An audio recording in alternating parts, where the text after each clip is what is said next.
कल्याण तहसीलदार याच्या वतीने जे आपल्या कल्याण पूर्वेचे आमदार, माजी आमदार आणि मी आता सुलभा गणपत गायकवाड यांच्या कार्यालयात जो शैक्षणिक दोन दिवसाचा शिबिर ठेवलेला आहे 27-28 आणि या शिबिरामध्ये उत्पन्नाचा दाखला, डोमेसाईल दाखला, स्थानिक वास्तव्य दाखला असे दाखल्यांचे आपण इथे शिबिर ठेवलेले आहेत आणि ह्या दाखल्यांसाठी मुलांना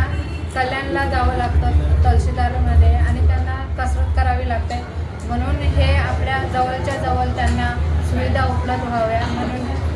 स्थानिक लोकांना किंवा आपल्या जे याच्या 2 दिवसासाठी जो शिबिर ठेवला आहे त्याच्यात त्यांनी त्याचा फायदा घ्यावा तर नक्की त्यांनी या सुविधेचा लाभ घ्यावा। तुमचे पेपर काय असतील ते व्यवस्थित तुमचे पेपर घेऊन या, त्याच्यात कुठल्याही चुका निघता कामा नये किंवा कोणतेही